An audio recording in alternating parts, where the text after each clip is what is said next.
Before we get started, make sure you subscribe to this channel. That way, when I release more videos like this, you'll get notified. Welcome to the show, Jim. So excited to have you here. Thank you so much for being here. So I'm so excited to hear about your leadership journey, what brought you from being the COO at Disney into where you are now as an author. And I want to hear all about it. But before we get into everything, can you just introduce yourself real quick about who you are and what you've been up to? Of course. Thank you, Betsy. And I am equally thrilled to be here as well. You and I have a long history together, and I'm so proud of you and everything you're doing. And the opportunity to spend time with you today is really cool. Great capstone to the week. Nice way to spend a morning. So yeah, I just retired about 14 months ago from the Walt Disney Company at Walt Disney World. I had a 43-year career. It was fabulous and had an opportunity to do a variety of things. I spent a couple of years in California for the opening of the Disney's California Adventure in the 1999 to 2001 timeframe. But I reflect back on my journey with 43 years with the company, 2/3 of my life under the same banner of Walt Disney World, and it was just a remarkable run for me. I started out in 1978 driving the ferry boats and launches out on Bay Lake and Seven Seas Lagoon when there was just a Magic Kingdom and a couple hotels and a campground, and was able to traverse through a great deal of growth, unbeknownst to me at the time, as Walt Disney World expanded to what it is today. My last few years was serving as the Chief Operating Officer, Senior Vice President of Operations for the resort, which included the theme parks, the resort hotels, water park sports, and Disney Springs, and all of the support entities and elements that come with that. About 50,000 people. I was honored to be a part of leading, and it was a great career. Obviously, for me, the capstone was dealing with the pandemic, like the rest of the world has done, and I just realized, based on personal health challenges that I'm on the good side of, but want to stay on, and the capstone of that kind of work in terms of the tragedy of having to close down for a couple months, but then the thrill of getting back open, and I just decided that at the end of that period, at the end of 43 years, after that period, it was time for me to think about my next chapter. My 19-year-old kids just finished up their first year at college, so I was able to launch them from my wife Marty and I were able to launch them from high school into college. Marty has started her own very successful consulting business, and I wanted to be around more to support her. And after about 8 months of playing, I dabbled into the consulting world as well, where I focus on leadership, culture, and experience transformation. And it's been fun. I'm doing some consulting work with a local health organization, Advent Health, where they're focused on the patient experience transformation. And we all know that healthcare is in desperate need of improving the experience for its consumers. So I'm looking forward to contributing to that and hopefully applying some of the experiences that I've had both on the product and on the culture side to make them successful. I do some occasional keynotes on the same topic. And so I'm just enjoying life. It's a really great place to be. And, when you reflect on everything that your life and your career has brought forth with you, as you helped me greatly. You start to think about a higher purpose and a higher sense of responsibility and maybe a give back, to the organizations and the world. And I'm really focused in on simply just filling my bucket up with, sharing knowledge, sharing experiences, good, bad, and ugly, and helping people, traverse through their own journey. I like to look for myself 20 years ago and say, geez, if I could have found somebody like me 20 years ago who could have shared their stories. That's kind of my motive, is to make life easier for those who are following behind us. So it's interesting. There's so many things to unpack in what you talked about here, because I love the beauty and the simplicity of taking your personal experience and your professional experience and combining it together into what you're doing now through the consulting, through the mentoring. I want to go back in time and come back up to this. Is you started off driving the ferry boats over at Magic Kingdom, but you did find yourself in leadership. What was like your first leadership role like? And then when did you, like, what appealed to you about leadership? I want to just kind of unpack what it's like to be a leader in general from your standpoint. Sure. Unbeknownst to me at the time when I joined Disney in 1978, I probably didn't realize what kind of explosive growth was about to happen. with the opening of Epcot and additional hotels and resorts. And then obviously, Disney MGM Studios, 1989, Disney's Animal Kingdom, 1998. The real entry point for me into leadership actually started quickly after I became a cast member at Disney in the watercraft department. And I was very fortunate because it was a wonderful place to enter into this place called Disney, Walt Disney World, because it was a real sense of community. There were people who were there for part-time work while they're pursuing their education or something like that, teachers who are working on the weekends. I didn't realize it, but I entered in as what ended up being a lifer, where I would spend over 4 decades there. But in that time in 1978, shortly after joining, Epcot was announced. And so I spent a couple years in watercraft and was able to grow within the operating hourly ranks to a trainer position and a lead position. A trainer being obviously someone who teaches others how to drive boats in that case. And then a lead and a training lead position was kind of the next rung of the ladder. A lead is like a foreman on a crew who is responsible for, cycle times and staffing assortment and things of that nature. And as I progressed through that level, one of the things I love about Disney is you work for the same company and you could have a million different jobs. I think I counted at one point I had 28 different jobs over my 43 years. And it's just so cool because I got to do so many great things that were all for the same company. I didn't have to change organizations to build my base of experience. I was able to kind of stay within the organization and move. And after my first 2 years in watercraft, I was moved into the theme park, into the Magic Kingdom park, and I was assigned the position as a status lead for what was called Main Street Adventureland. And Main Street, like watercraft, Main Street was where the cool people worked. And I'm not suggesting that I was cool and was able to get You in were there, but I knew cool. that. Everybody knew you was cool. But it was really, really fun because our theme parks have multiple lines of business: food and beverage, merchandise, entertainment, park operations / attractions. And I grew up really in the park operations / attractions area. And it's kind of more of a generalist role. You're outside of the bricks and mortar of a food and beverage location or a merchandise location. And you start to see things differently and you see landscapes differently and you see the experience holistically. The real exciting point of growth for me was when Epcot was announced. Epcot Center at the time. And no one really knew what an Epcot was. Everybody knew what a Magic Kingdom was. We had one at Disneyland since 1955, and we opened up Walt Disney World in 1971. But Epcot was this thing that actually Walt Disney talked about months before he passed away in the fall of 1966. He actually talked about it as the Florida expansion. And he really painted a picture of this place called Epcot Center, experimental prototype community of tomorrow, where industries and commerce would come together from around the world and be showcased in future world, and then where communities would come together from around the world, literally with the opening of 10, soon to become 11 different countries. Now, if you think back into that time frame, 1982, there was no iPhone, no Google, hardly computers in place. So the chance to see cultures represented by actual cast members from those cultures come to life and World Showcase was phenomenal. But my honor, my first real honor was to serve as the opening lead for the Epcot Center Preview Center. And we opened up this area in about 1980. And it was 2 years before Epcot had been announced. Of course, Epcot had been announced, but it was 2 years before Epcot opened. And we were able to take the Walt Disney story and convert it into an Epcot Center Preview Center.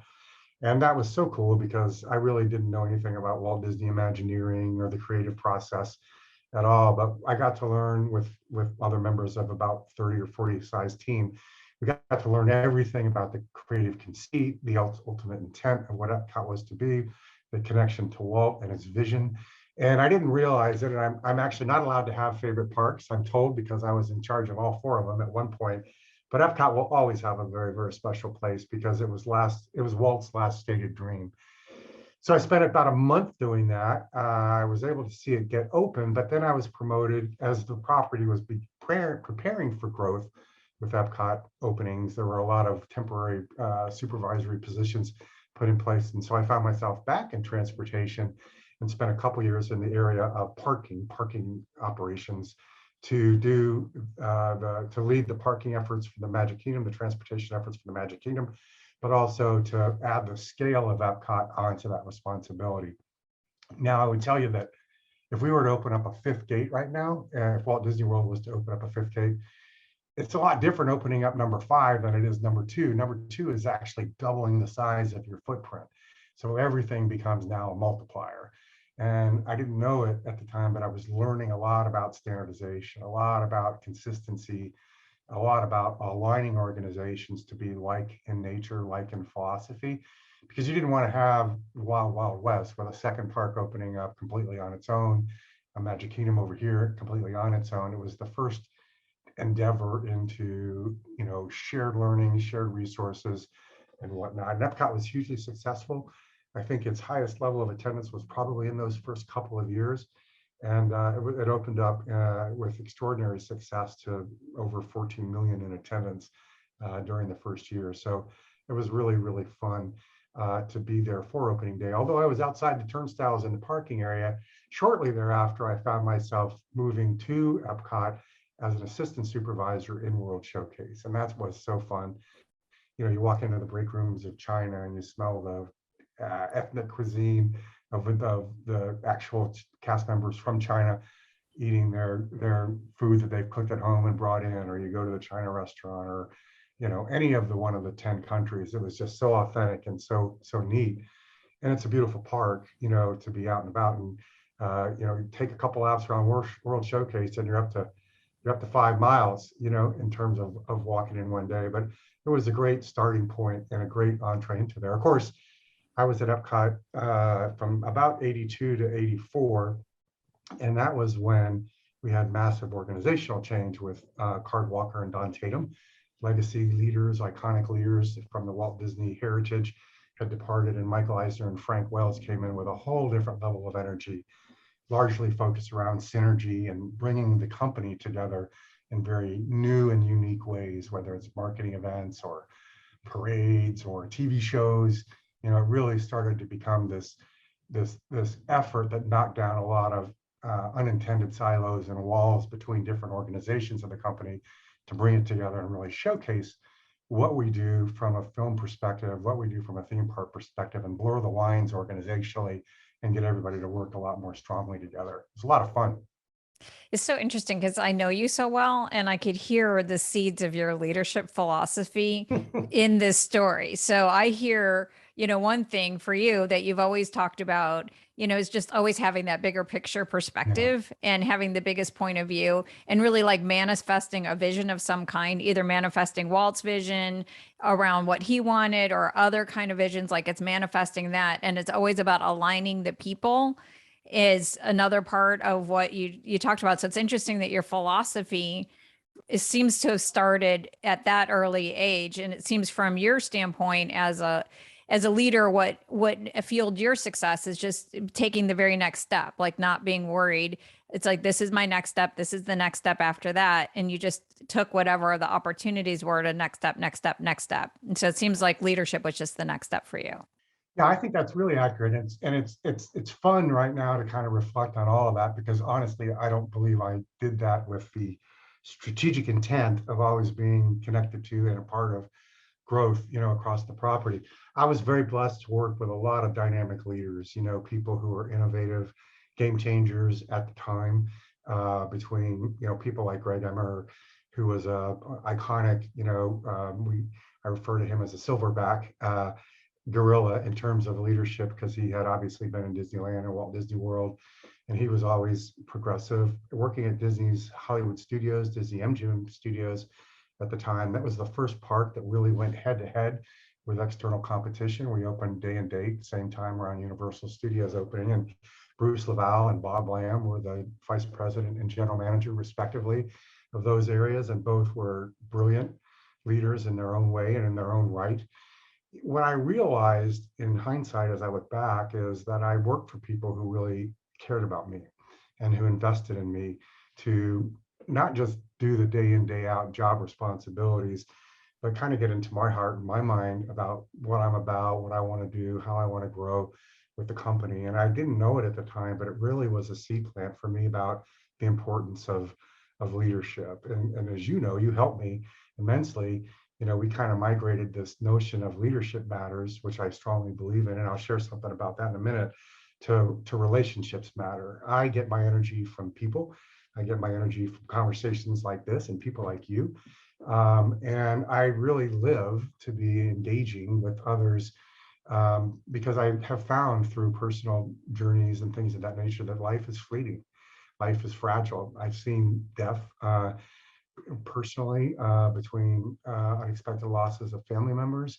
And I've come to realize that truly the time on this planet is short. And I also have come to realize that in order to do what we did at Disney, and I think what Disney does today, we ask a lot of people. We ask a lot of their hearts, a lot of their minds to be able to go above and beyond in everything that they do.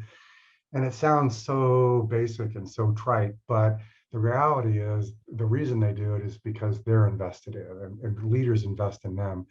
So my point is, like, I wanted to do more. I wanted to do more because A, it was fun to do new and exciting things, but B, we were appreciated for that. And we were encouraged to, stay involved and stay connected. I spent a lot of time now talking about these two words called experience and transformation.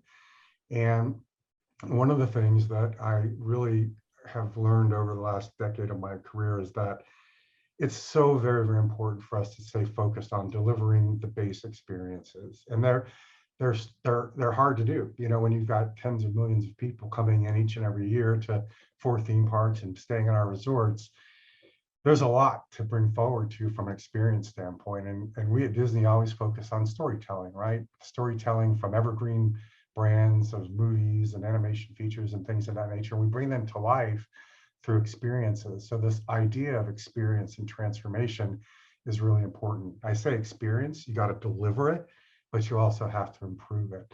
I love the definition of experience. It's from businessdictionary.com. And it is about the way people feel during various courses of conducting business with your business or your organization. And the word feels is really important. It's not how many things people do, it's how they feel when they're doing it. And then the same source, businessdictionary.com, definition of transformation is a profound or radical change of an organization, its people, its culture, and its processes to an entirely different level of effectiveness.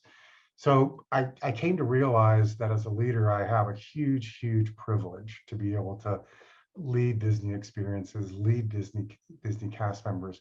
But with that privilege comes great responsibility. And part of my responsibility as a leader is to enable people to be able to do what they're charged to do each and every day, but to also pick our heads up and look forward to what can we make better? How can we transform the experience for our cast members who are delivering it and for our guests who are consuming it? And so I found over the majority of my career, particularly the latter half, that I was very involved in transformative efforts, whether it's in our processes or in our product or in our business rules or in our experiences, transforming them and always trying to stay ahead of the consumer expectations. Hard to do, but important to do. And I think it's a unique person who can do all that.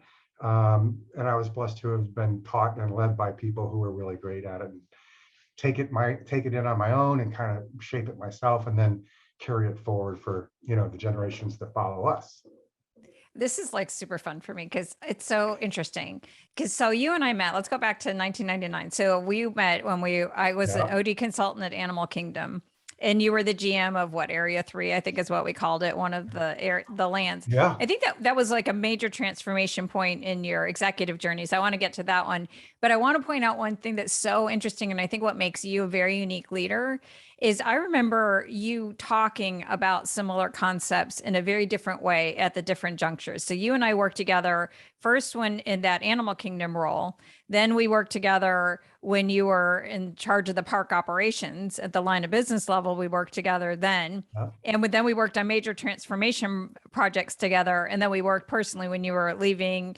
And it's interesting to hear your philosophies. Like what makes you different is it's not that you just jump in and get the work done, but it seems like you're always been reflective on how am I getting the work done? How are we getting these results? So back when we were at Animal Kingdom, when we were walking around and you were talking about like, all right, here's how to think about it. And you talked about some of the basic leadership stuff.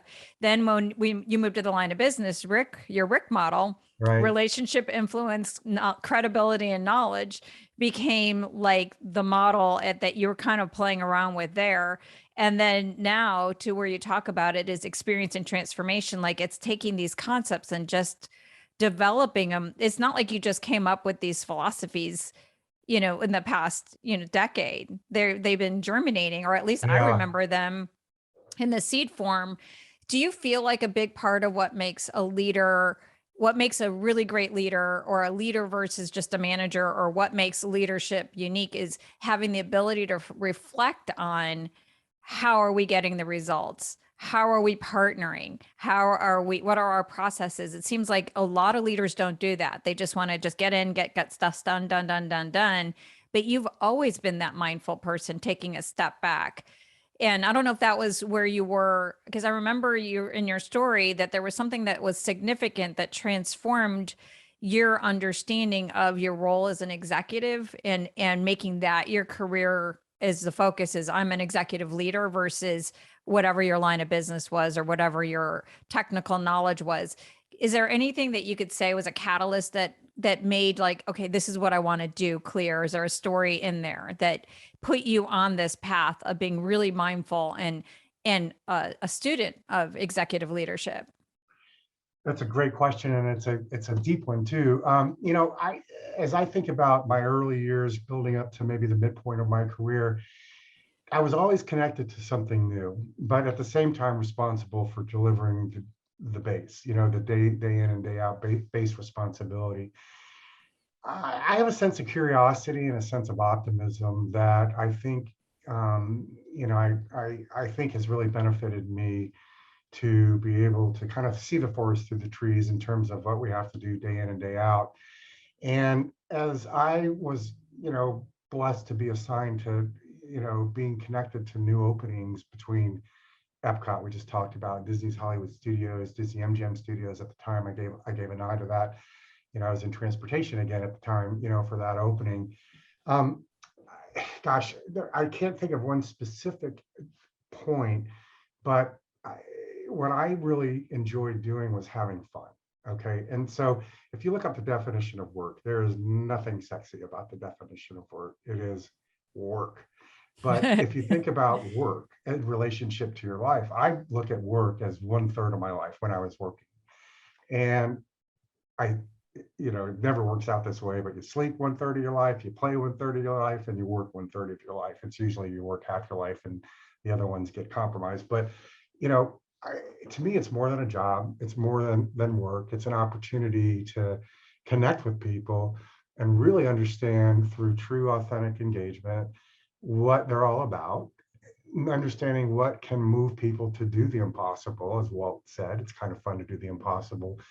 But then, getting them connected and involved in it. Now, as you know, and as the world knows, management styles have evolved over time. There was the management by objective, which is the my way or the highway kind of leadership mode. Then there's the management by inclusion, which obviously should always be in place and engaged. But I found myself just greatly intrigued by what could be done and what could happen. I talk a lot about heritage and tradition. You mentioned a little bit about, that experience that we get, especially with a company like Disney, soon to be 100 years old here, and Walt Disney World just celebrating its 50th anniversary. Heritage and tradition is really important, especially when your founder is Walt Disney. But heritage and tradition can be a liability too, depending upon how you think about it and how you process it. I've developed, and it's in my book, Engage, Lead, Inspire, Engage, Inspire, and Lead, which just released a couple of days ago.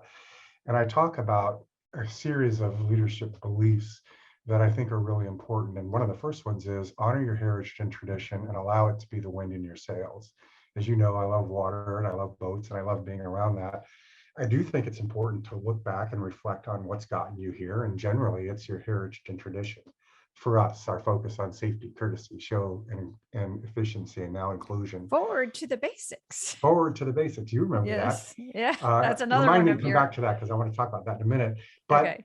there's always a way to make things better. Obviously, you have to have the time and the capacity to be able to do that. I think there's a unicorn that exists someplace that does it perfectly, where they deliver the base experiences and they're driving it moving forward. It's not an easy task. I'm not at all suggesting that people sit around eating bonbons and have time on their hand to be thinking about the future. Depending upon what level you're at, what area you're in, just getting the daily stuff done is enough of a grind in and of itself. But at some point, and I think one of my biggest learnings was know your altitude, know your role, know your responsibility, and know your purpose, and know your swim lane, what altitude to fly at, that allows the people that work for you to prosper as well, and not to compress people, and be a fifth wheel on a well-oiled machine or a well-oiled bus or whatever the case may be. But I just found this sense of curiosity and the sense of wanting to make change to be kind of at the forefront of it.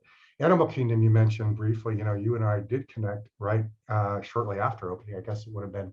And, that was a very provocative organizational structure. And we created that, just a couple of us, when we were designing the organizational structure. And we were ahead of our time on that. And it's kind of funny. And I don't say this in a braggadocious way, but sometimes I found myself a little bit ahead of others in thought, and it may not have stuck in the moment, but 9 times out of 10, 5 years later, it was real.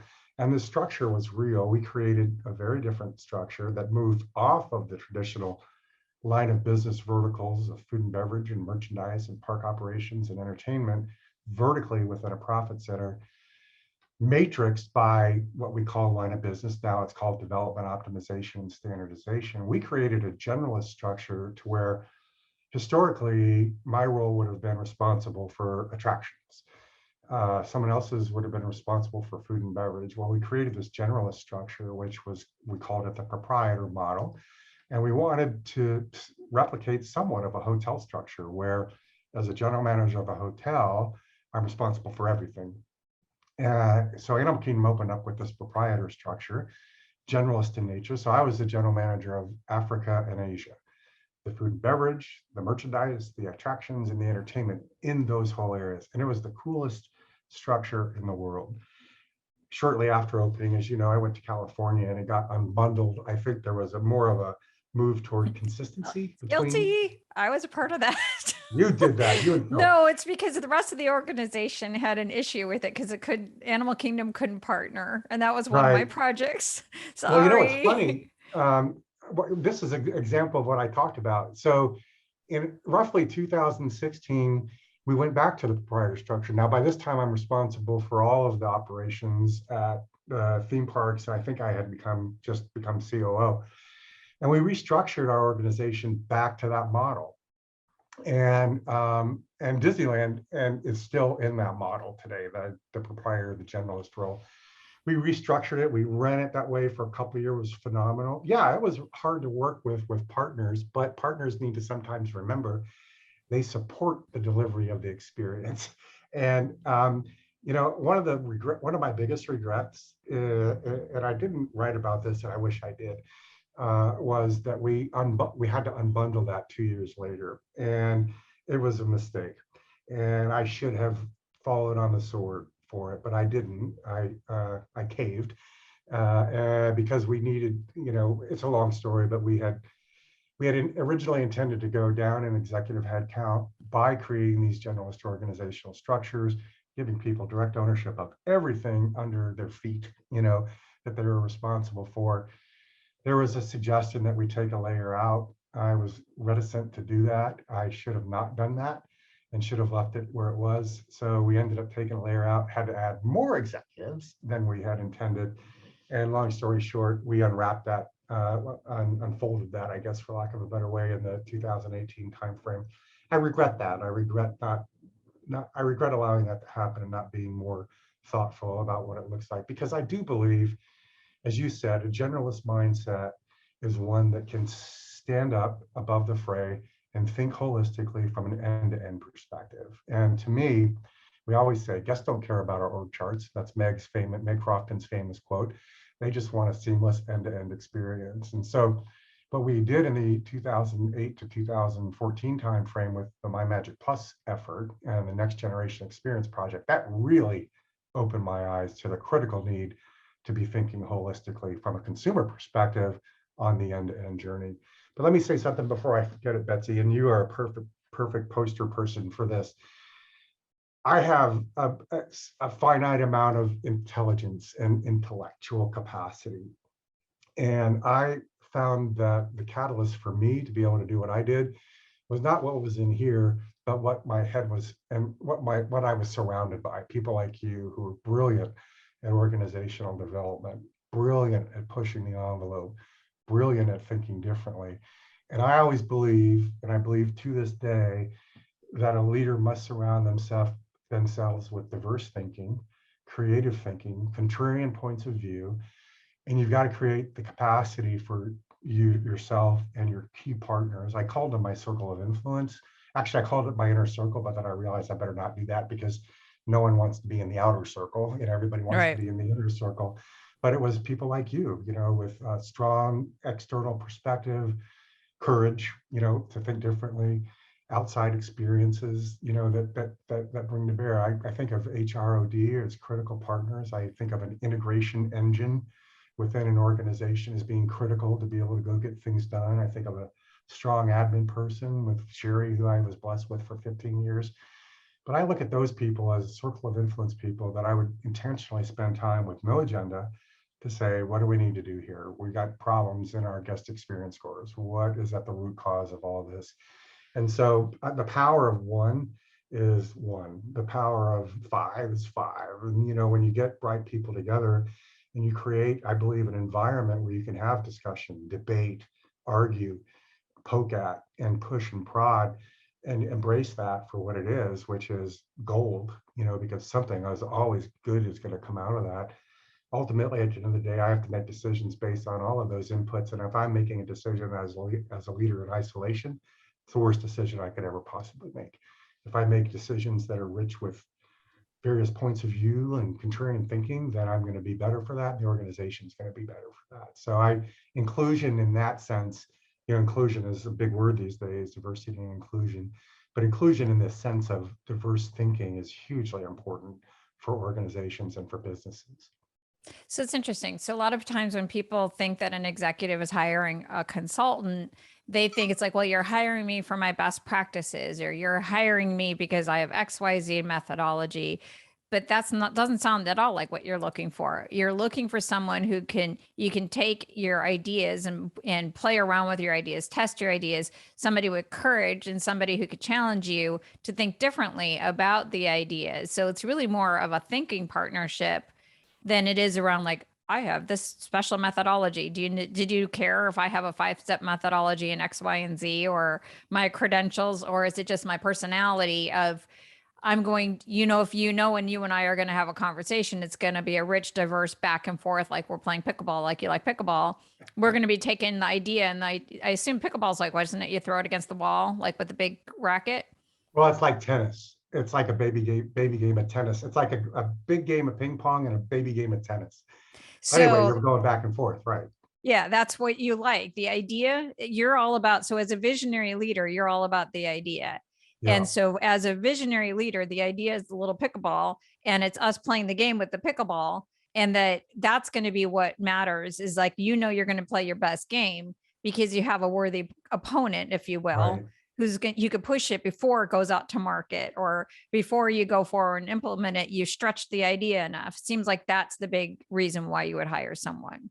Yes, that's exactly right. In fact, I don't know if it's a exactly applicable example, but I remember when I first took on the responsibility for the 4 theme parks, I remember sitting down with the group of general managers at Disney's Hollywood Studios and the leadership team there. And it was kind of, as you know, I think out loud sometimes, which is frustrating for people, but you get what you get and you don't mind a bit.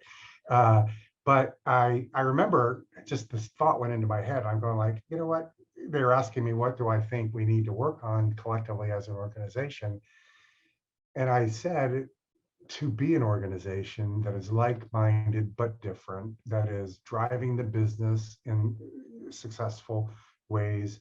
And in order to do that, you have to think bigger than we're thinking right now. And I remember saying to everybody, pull out your business card. I'm going to pull my business card out. You guys pull your business cards out, and I want you to read them to me. And I went first, and my business card at the time was Senior Vice President of Walt Disney World Theme Park Operations, and went around the room, and there was a general manager of food and beverage for Disney Hollywood Studios, a general manager for attractions for Disney's Hollywood Studios, a general manager for merchandise and entertainment for Disney's Hollywood Studios. I said, I'm going to submit to you all that our business cards are completely wrong.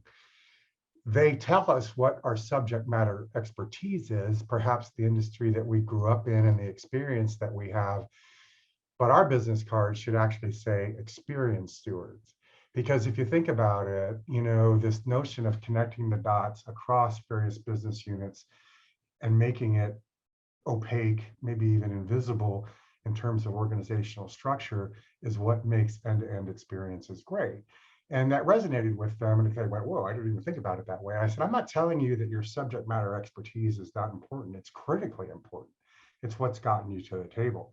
But what's going to get you to the next level is to, leverage that experience that you have, but then springboard off of that and think bigger on a broader connectivity basis with the whole experience and, kind of work it through that. It took me a long time, probably 2/3 of my career, before I realized clearly that every experience that I had was a brick and a foundation to give me tangible, credible operating knowledge and operating experience. It's not that I would always tap into, this is what we did when we park cars in the 4 parking lots. It was really about building experiences and experience base.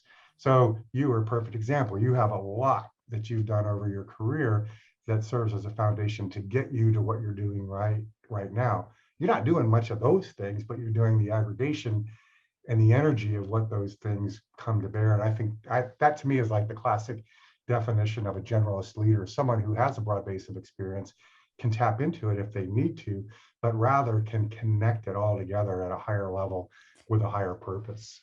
So what you're really labeling is the generalist leader, somebody who could see things bigger and see all the pieces come together. That's your unique superpower. And this goes back to your whole Epcot experience, is learning how to be the generalist leader and bringing all of the partners and making sure that you have all of your partners and sort of like your consigliors around you, helping you figure that out. That's your superpower. That's your unique leadership gift. Is that gift transferable? Like when you think about developing the generalist leader who has that big perspective, is your book give somebody the recipe on how they too, who may not have your unique wiring, your unique optimism, your unique vision, can somebody develop in that way? And how is your book going to help somebody? I think the answer is yes, of course, to all of the above. I think it will be very helpful. One of the things that I was blessed with at the end of my career was the opportunity to have a permanent place on Main Street, USA, with a window on Main Street that I share with 3 colleagues that you know very well, Phil Holmes and Dwan Rivers and Trevor Larson. And I have a if I may do a little show and tell, I have it. This is a replica of what's located on Main Street, USA, right next to Meg Crofton's window, which is probably one of the best streets in the world. And this is about talent, education, and training, inspiring success for a new century. Phil's in for operational excellence, Trevor is in for engineering services, and I'm in for talent development, and Dwan is in for international assignments. And I share that with you because it's an incredible honor that I never honestly anticipated. In fact, I had a prepared speech for if someone asked me if I got a window on Main Street, if I didn't get a window on Main Street, what would I say? Because I really didn't think, I was completely surprised by it, because those are rarities, and obviously the company's so much bigger now. But my point in sharing that is that I do believe that my beliefs are teachable. I think they are absolutely transferable. One of the things that I'm most proud of is having developed leaders who are now sitting really across all 4 of our theme parks and in even higher levels of the organization, who have succeeded because they taught me, what their great skills were and traits were. And I think I taught and shared with them what their great skills and traits were. The reason I wrote a book, when I retired, I didn't say, okay, I'm retired now, I'm going to go write a book. I didn't even think about it, to be honest. you were helping me a lot during my transition out of Disney and into what I wanted to, do in the world, in this next chapter. Several people had said, you ought to write a book, you ought to write a book. And I said, I'd never write a book. I would never do that. But then I got to thinking about it, and it kind of connects the dots on a couple of things. One is, I wish I could have found me 30 years ago Mhm. and asked me, what did you learn? What would you differently? And how would you do it? Number one. And number two, for legacy reasons, and way more than work legacy reasons, but for family reasons. As you know, my health journey has been pretty bumpy. I'm on the good side of it all, but Marty was really the smart one. She said, if you have it in you and you want to do it, then you should do it. What a perfect legacy to leave for your children. And Yeah. so didn't write a book for money, didn't write a book for, more speaking engagements, although I'm available, but, but wrote it for preservation purposes, legacy preservation purposes, I guess. It's called Engage, Inspire, and Lead. Why those words? Because they, to me, are the most important thing that great leaders did for me. They engaged me, they inspired me, and they led me. And what I think I was able to do for a lot of leaders that remain, well after I left. And so I go through, essentially, my thoughts on why am I writing a book, how I grew up, and how hospitality as an industry was important to me in my high school years and whatnot, and early years in college. And then I talk about various levels of experiences across the 4 decades with which I was Disney. And then I come out of that and kind of unpack these leadership principles and beliefs that I talk about, and really kind of developed probably in the last 5 years of my career, because I realized that I owe it to my team and I owe it to the organization to share what's in my head and in my heart about what great leadership represents. So leadership principles is really centered around, these buckets of, I think, thoughts that a leader has to have, especially as you're moving to the executive level. I think it's helpful for anybody on any level to be able to read, but when I talk about leadership principles, I'm talking about, things like mastery and command, and systems and critical thinking, and how to unpack that. You have to realize, as I mentioned earlier, you may be in one job now, but you're connected to a bigger system.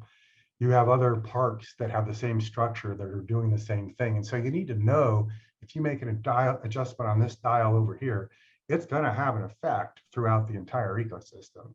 And you need to be cognizant that if you change something over here and there's another park over here with the same thing that hasn't changed, then it's inconsistent. And our guests expect continuity, from their visits.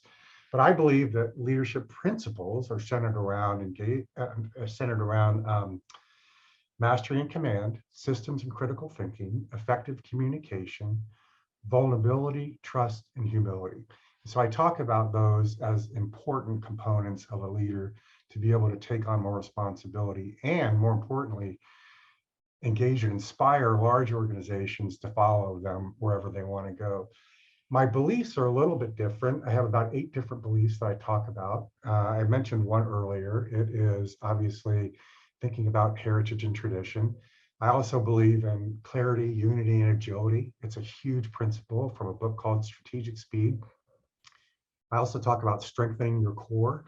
And by that, I mean delivering your base experience every day. I'm working with some people right now who are not at the level that they want to be. And in order to transform an organization, you've got to get your core fixed, and it's got to be fully optimized in order to transform. You can't go from your core base to transformation without optimizing everything within. So strengthening your core is key.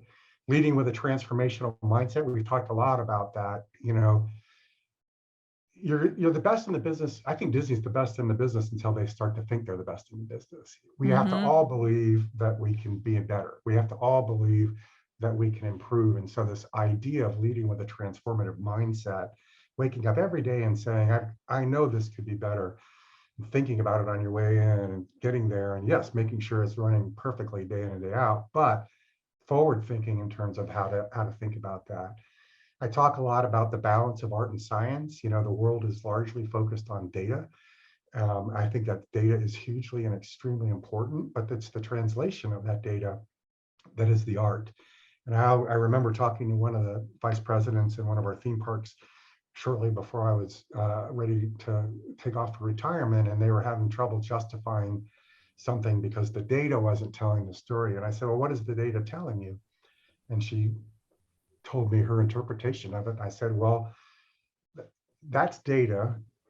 What you're describing, what you want to do with it is art. You're a painter. So paint with the data, make it what you want it to be and make it that experience. If it fails, that's okay. You just won't do it again. But if it works, you're making your decision on data and intuition, which in my opinion is art. I talk a lot about presence, probably the biggest challenge every one of us has as a parent, a husband, a wife, spouse, whatever, and how it's important to be in the moment and how hard it is in this day and age to be able to do this. And then one of my favorite parables is about feeding the good wolf. And I talk a lot about that because I believe that from my own health journeys and other experiences that we create energy, and that energy can be positive, optimistic, realistically optimistic, or it can be negative. And I choose to, with my cancer journey, I choose to be a warrior, not a victim. In life, I choose to feed the good wolf, not the bad wolf. It's a wonderful parable. I won't bore you with it, but it's a great story about a young Indian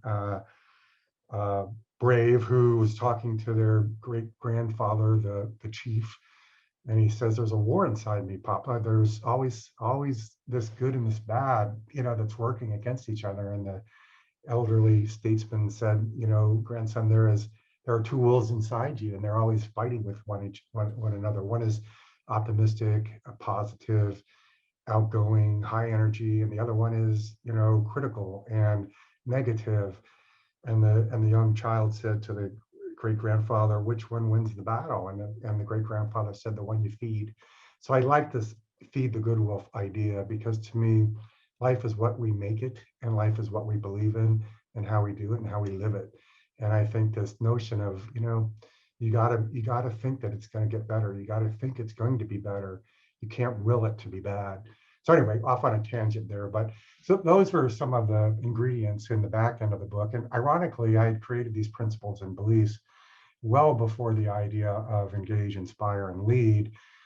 And so actually each one of them fit perfectly under either engage or inspire or lead. So I unpack those beliefs and principles in those categories for people to be able to think about their journey and how they're going to lead it and live it, as they travel through it. It's been really fun because, like, with the work that we've done together, not everything comes together, but this came together. It was really fun to see how it all tied. Of course, the reader will be the judge.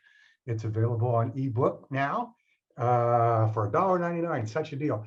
And paperback comes out on the 28th of June and hardcover in early July. Is there a link or just they go on Amazon?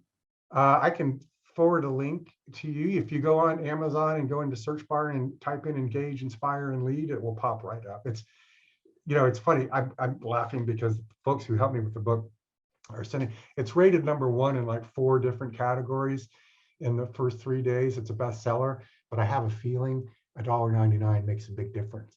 But no. I think what makes your book different, and I think what makes your message different, because it's not like there's a million leadership books out there, but I think what you're creating is a leadership competency framework for the transformational leadership generalist, executive generalist, and somebody who is going to see the big picture. And I think that that's what's an interesting thing throughout our whole conversation from the beginning of your career to where you are now. It's really developing the generalist executive who has that bigger perspective. So it sounds like there's a little bit of a competency model around that. It seems like there's like beliefs and philosophies, values that are also a part of it. And then it also seems like there's like actionable practices, things that you can go off and do. And from that, if that's accurate, it sounds like there's a lot of benefits for emerging leaders like yourself, but also someone who's a consultant who might need like a fresh way of helping or consultant or coach who needs a fresh way of helping their clients with the same old, like if they're dealing with organizations that have leaders who are stuck in this is the way we've always done it, or stuck on their silos, they could just hand them your book and say, here's what you need to do. Is that accurate in terms of another use?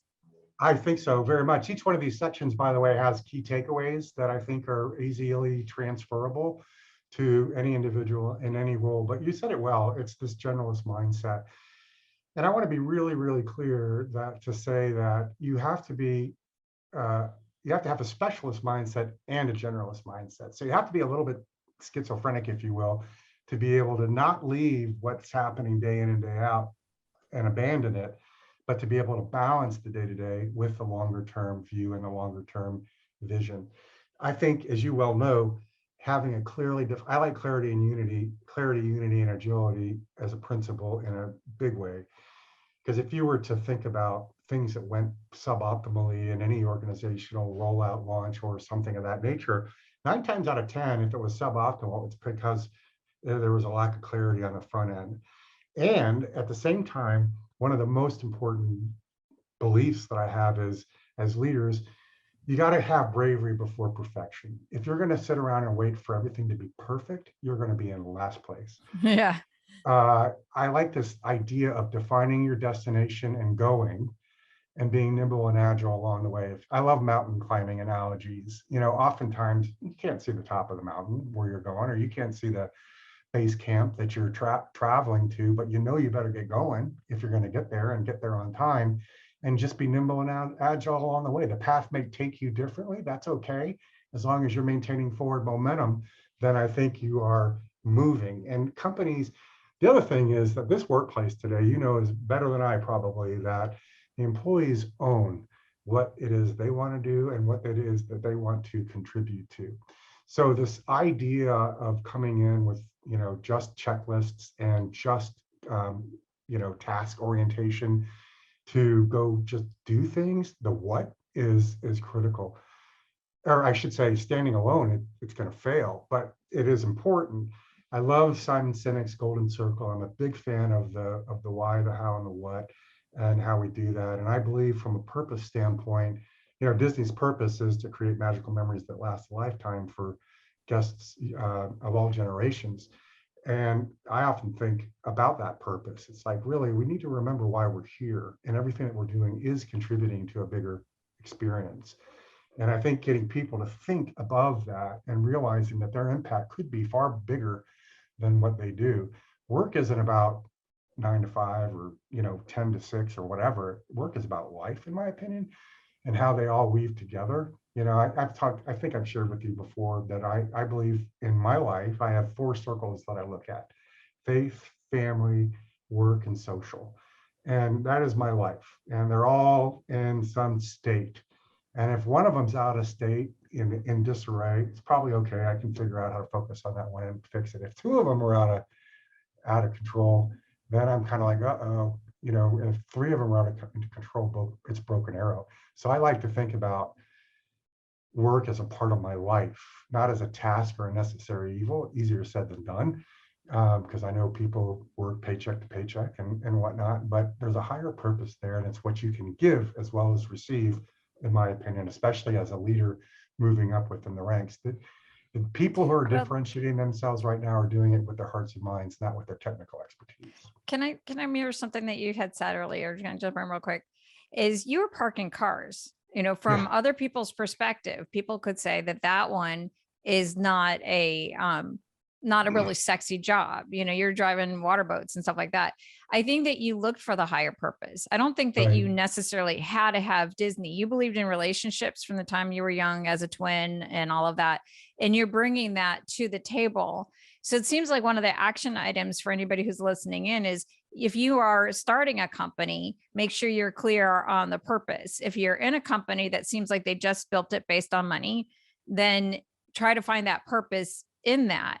And that there could be a level of likeness to the whole thing of saying, all right, let this be your playground. Like you've said consistently throughout your career, this was what was fun. I tried this, I played here, and getting out of the drudgery and tapping into purpose could be that answer. I think is one of the big takeaways. I would say is takeaway number 1. Takeaway number 2, I think of what I heard in our conversation, obviously, is continue to have the big picture. I think that there's something about this big picture, the specialist generalist thing. As you were saying that, I'm like, wow, I think you and I grew up in the similar environment. Like my consulting, all my skill sets were built at Disney.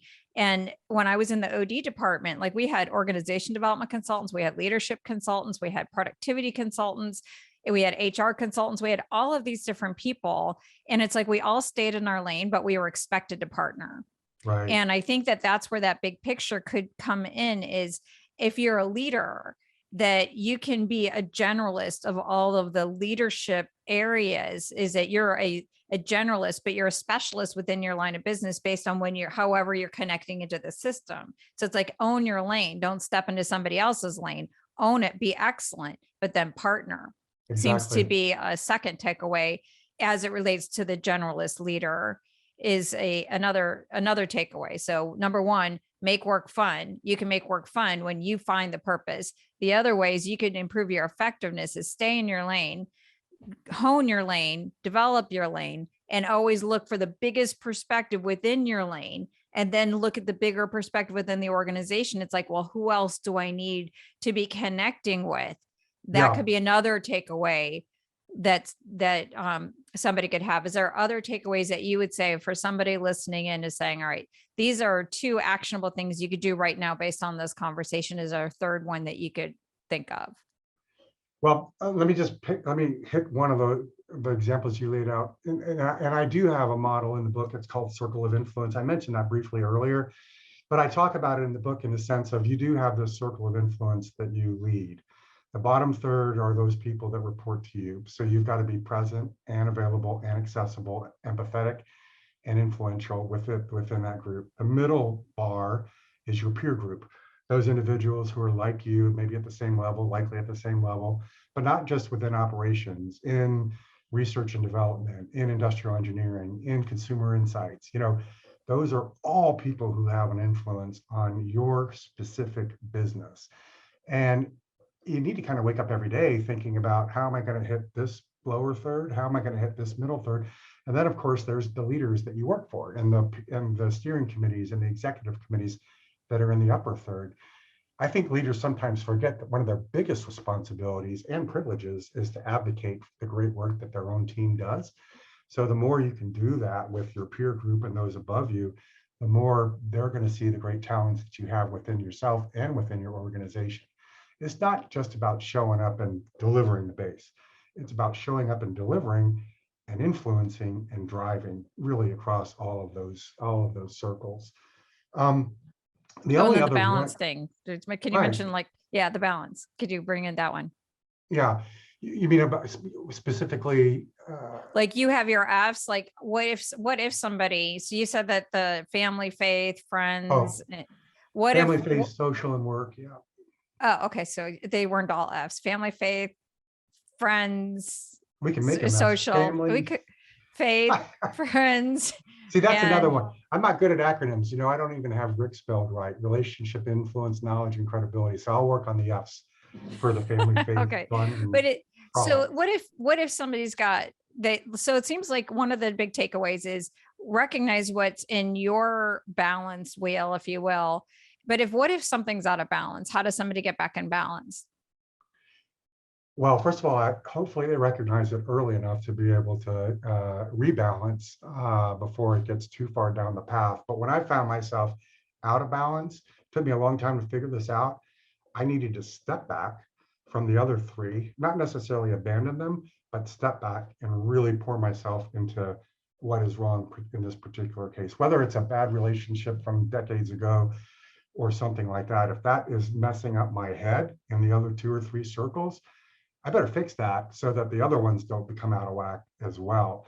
So I would say focus. Don't think that it's going to fix itself. Otherwise it won't. And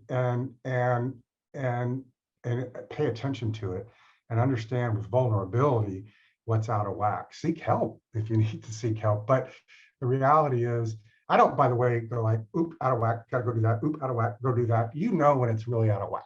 Yeah, right.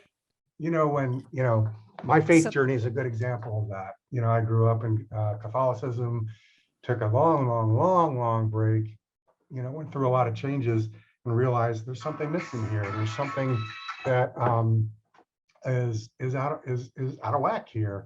And I need to stop everything else and fix that so I can reach equilibrium, across the board in the other ones. But it's honest, being honest with yourself. It's recognizing the opportunity, being vulnerable and humble to be able to say, I can do better than this, and I'm going to do better than this. So we have our F model. So we have friends, faith, family, and I forgot the other one, the other F, fun.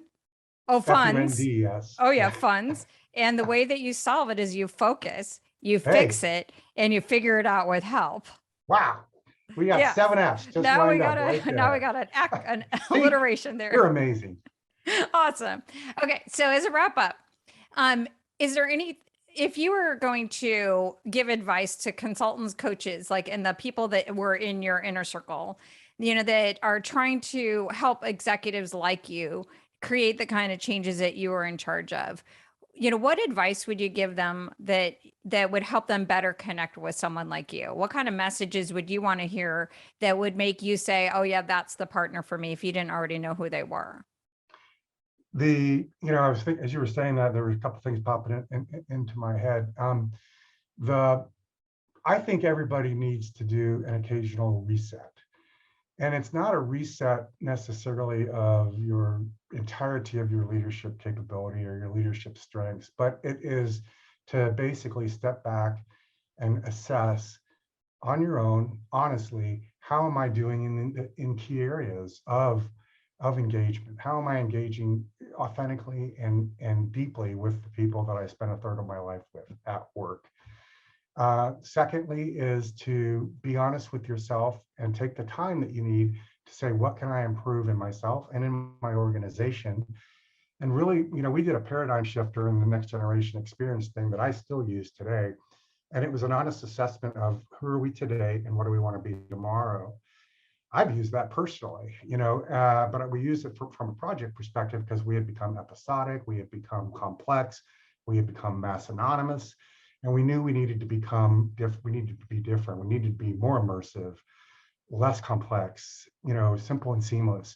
And do an inventory, a self-inventory, and ask the key partners that you work with for their honest feedback on yourselves. It's the hardest thing for people to do, to be honest, is to give honest feedback.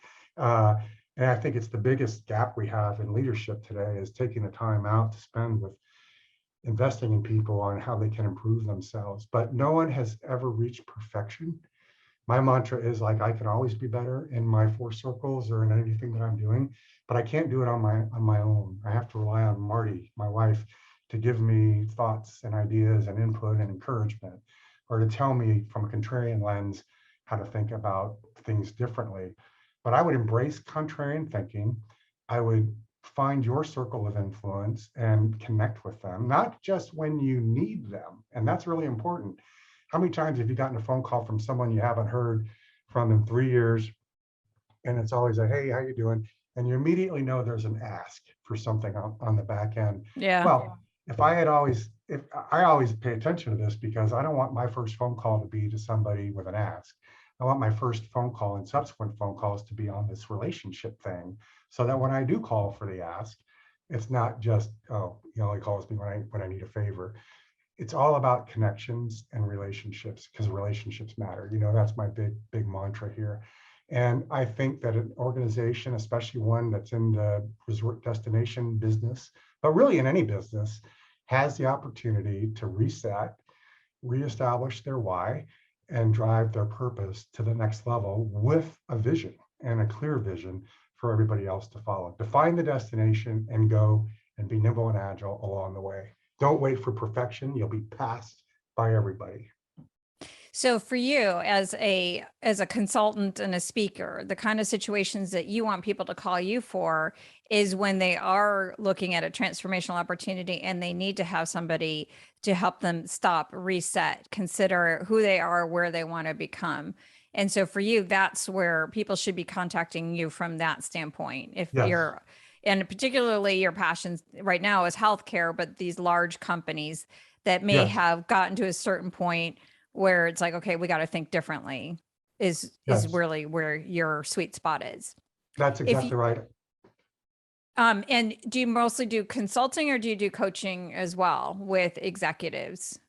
I'm doing a little bit of both right now. When I think about the key areas of focus for me, it's about leadership, product, and leadership, culture, and experience transformation. So leadership, of course, for me right now, it does, and some of the clients I'm working with involve mentoring and providing insight into how they can grow and be a better leader. Culture is obviously what's in the DNA of an organization, and where are the silos, where's the sniper fire coming from, and what does it take to be able to move cultures. And then experience is really around the product side. But you have to have leadership and culture in order to affect true transformation on the experience side. You cannot just jump over and think you're going to transform your experience if your leadership team and your culture doesn't embrace that. And I have a pretty innate ability to assess where organizations are, certainly based on metrics, but also based on that art I was talking about earlier, which is the DNA of people and the DNA of cultures. Yeah, you could probably size it up really fast. Anything that you would give advice to other consultants, like when you were an executive and you would say, here's some do's and don'ts if you're trying to advise the C-suite. Is there any advice from your experience as somebody who worked with a lot of consultants and a lot of coaches throughout your career? Yeah, I would, all consultants come to the consultant world with expertise and, proven successes. Otherwise, they wouldn't be doing what they're doing and be successful at doing what they're doing. I find that the most successful consultants are the ones that come in with an open mind. They have a strong sense of what it takes to move cultures and leaders and experiences to the next level, but take the time up front and walk in the shoes of everybody. Walk in the shoes of the front line, walk in the shoes of the managers, walk in the shoes of the executives, and really understand the product and understand the blocking and tackling that it takes in order to make change and also deliver the base experience at the time. I've worked with theoretical consultants who I personally can sniff out in about 5 minutes. And I've worked with deep experience consultants who I can tell are thoughtful, methodical, and absorbent of what's around them before they come in with preconceived notions and preconceived conclusions. I'd also say do your homework. Go experience the product of a prospective client to make sure you understand from a consumer lens what it feels like. I'm not going to name names right now, but I'm working with an organization where it's very clear, and it's no organization that I've mentioned, but it's very clear that there's an ivory tower syndrome happening. We sit in corporate headquarters and we vision these thoughts, but oftentimes they're not really connected to reality. The truth is there. The truth is always closer to the front line than it is further away or further up in the organization. Go find the truth first so you're grounded and you have the relationships, influence, knowledge, and credibility to make you successful in doing that. But be a student, I guess, and know that your talents and your skills and your experiences will follow suit immediately. But be a student first and then an expert second. And that brings us back full circle to when you and I first met. And I don't know if you remember this, but our first meeting was supposed to just be like a regular one-on-one. And you're like, we're going to walk the park. And every meeting that we ever had since then, we never had a meeting in your office. If we had a meeting in your office, it would be after we walk the park. And you made sure that I understood the product. You made sure that I understood the experience. And then you made sure that we had that relationship first before we ever talked about the work. Yeah. And hence we're here all these years later. Yeah. And that's why you get the credibility too, right? People see you out there. So how about the sign? See you knowing it and they see you learning it. I think it's hugely important. Could you say that again, just in case it didn't record? Yeah, you're absolutely right. I think, there's so much credibility that comes with being seen. People are watching leaders all the time, whether it's in Publix or on Main Street USA. People watch what you do and how you do it. And I didn't go out and walk the park with you because I wanted people to see us. I went out and walked the park because I wanted to see them. And, I wanted to show you and share with you kind of what's going on in these people's heads and what they have to deal with day in and day out. Because there's a lot of things you can do and read on the theory of leadership, but there's nothing like hands-on practical experience to be able to get the feels for what's really happening, out and about. Yeah. And I think that like out of all the executives that I've worked with, like I always say that you're like in the top And you're the first interview in my favorite executive series here because of that relationship. Like, I feel like I am the consultant that I became the consultant that I became because of your influence and because of what you taught me just from as a client, what you asked me for, how you engage with me. I wouldn't have the business I have if it wasn't for that. And I'll have to tell you, Animal Kingdom is my favorite park. I I have such fond memories, not just I have fond memories because that's where I became a mother and this is where I Yeah, brought my babies and all of that. And it's so weird because we were just talking about our kids are like all grown now. But that special time with that crazy park with all of the crazy personalities that were right. there and how we wrangled them all together. And I think it's just so fascinating for me to see just as your thoughts evolve. So I definitely urge everybody who's listening in, get Jim's book. It's not a bunch of like the same old leadership philosophies that you've heard from 100 other people. It's completely unique, completely different. Definitely follow him on LinkedIn and see what he's up to. If you're an organization and you don't want to have the same old, but a fresh perspective on leadership, you definitely need to talk to Jim. And I know he's an engaging speaker because obviously I just want to listen to you all day long and I don't want to end this interview, but I know I have to. So I definitely encourage anybody who's looking at that. As a wrap up, is there anything that you would want to share about leadership and your journey as a Disney leader or as a human through this world? And I just didn't ask you the right question. You asked me a lot of great questions. Betsy, the only thing I would remind everyone is that, our time here on this planet is finite. We will all meet again one day, I would imagine. I don't want to get philosophical on that aspect of life, but I believe that every moment for an interaction is an opportunity for engagement. And, you know, especially for the people that in this world right now, as crazy as it is, between politics and world disruption and pandemics and things of that nature, the only real thing we can rely on with one another is our connection and is our relationships. And especially if you're in a business in which you're building relationships with consumers, it's not rocket science. There's so much competition for your time, though, that if you're not careful, the most important part of your time use engaging and inspiring others can get eaten up. And I'd say stay focused on, we're in this for the long term. Stay focused on building great relationships, stay true and authentic to yourself and to others. Realize you're only as smart as the number of minds that you have surrounded by you. And so more is better. And be vulnerable. I'm a huge believer of humility and vulnerability. And I believe the great leaders, Jim Collins talks about it in Good to Great as level 5 leadership. Top 3% have a strong sense of humility. And it's because they put others in the spotlight versus themselves. They look outside the window versus, in the mirror. And I think that's been the tool. Those are a couple of the critical key success factors for me. And I know they're the success factors for the great leaders that I work for too. So don't forget, it's about hearts and minds here, not a paycheck. That's my 10 cents. That's awesome. Thank you so much. And thank you so much for being on the show. Betsy, thank you. And congratulations to you. I'm so proud of you for all you've done over the years. And you've been very helpful for me all these years, especially this last year. So if you need someone to give you good counsel on where you're headed, call Betsy Jordyn. But no, thanks for the time, Betsy. I appreciate it.